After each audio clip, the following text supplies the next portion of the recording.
Aloha and welcome to Betty's Real Estate Corner, brought to you by Sakamoto Properties, where prestige is our business, reputation our foundation.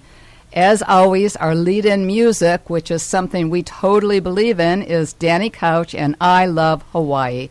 What could be any better than hearing that? Check that out sometimes and pick up one of his albums that has that on it. It's really great.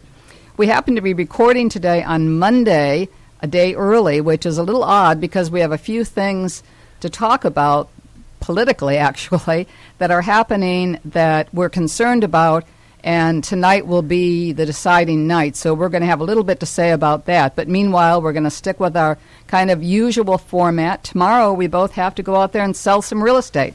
So we decided couldn't be radio day, so we made it Monday. Casey Fukuda in the studio. Hi, Betty. It's always great to be here. Thank you for having me on the show. Well, thanks for being here, Casey. We did do this all of a sudden and make the decision, so thank you so much for adjusting your schedule. No problem, no problem. So we got a bunch of different ideas and things that we want to talk about. Casey may want to start because we talked driving over here in different cars on the phone, but we were and we have our Bluetooths, don't worry. So we kind of chatted a lot about all these different things that are going on in the national debt and what's happening. And he's got a few things to say that I think are interesting and we're all thinking about. Well, of course, it's Monday afternoon, and the news has come out. The House of Representatives has passed a debt ceiling bill, and it's going to the Senate tonight. All the news indicates that the Senate is supposed to pass it, and the President Obama is supposed to sign it, so we will avert our default of the nation, which I do have an opinion. I do want to mention that I felt very stressed out and nervous about the whole situation.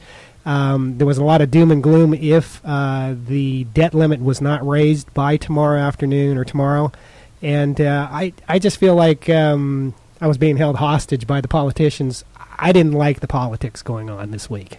Well, I totally agree with you. I mean, there's so many things that were going on. Something that I read, and unfortunately it was one of those things you read in passing, but was that right now as a country, for every dollar we spend, we're borrowing 40 cents. Now, that's a little frightening. If any of us were doing it with our credit cards, we'd be buried in a year. So that obviously that's what we're doing. And I know that the choices that are going to have to be made are going to be hard, and it's always going to be not my pet project, whether you're a politician or just a citizen, or maybe the citizen is the most important. I shouldn't say just a, but it is. It's going to be, none of us are going to want whatever is important to us to be touched, but I think everything has got to be touched. You hit the nail on the head. It's going to be tough decisions in the future. They do need to reduce the debt, the U.S. debt. I believe they compromised on $2.2 trillion over the next 10 years. $1 trillion, you can't even imagine how much money that is.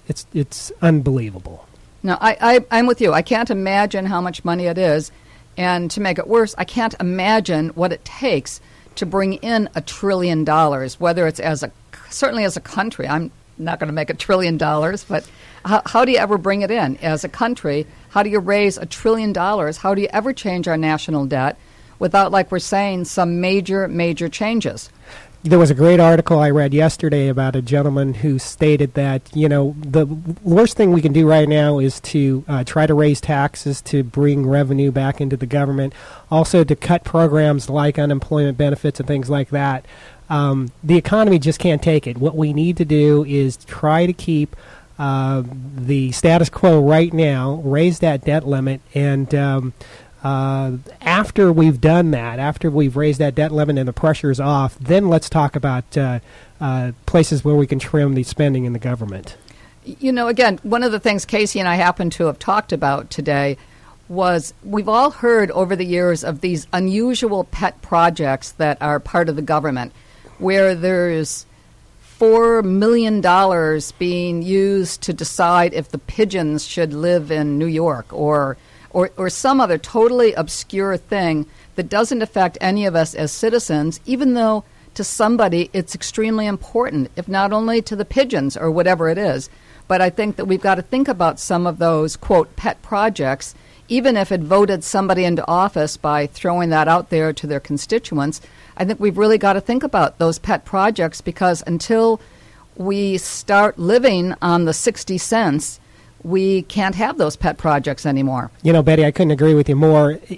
You say, I know it was facetious about saving the pigeons in New York, but real spending in the government, for instance, the military budget, Medicare, Medicaid, those types of things, I think that in the future that we are going to have to look at those to make some tough decisions and pull some money out of those programs. Well, I think we've got to look at everything, but I'll tell you, right now, I'm not sure that we can touch our military.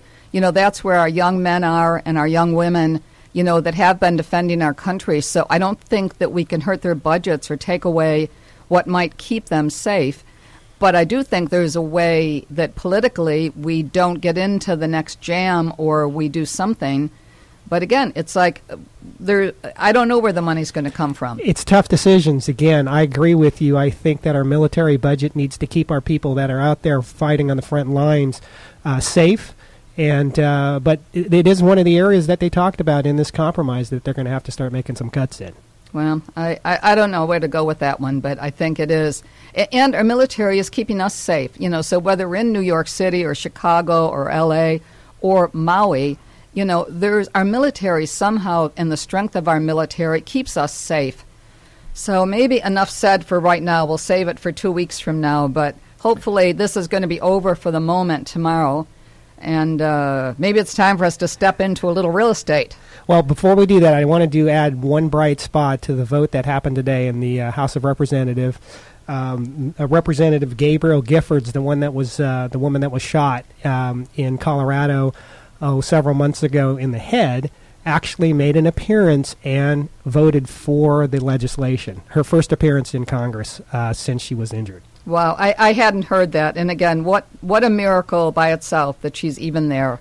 I hope that she is able to, enjoy her life. I hope that things happen for her and she is able to get enough comfort that she can enjoy the rest of her life. An amazing woman. It is a miracle. She did get a standing ovation. I think that's a bright spot in some of the news that was happening today. It's a bright spot. There's a couple of different things. One, I had found this article a while ago that I kept meaning to bring here, and it's myths in buying a home.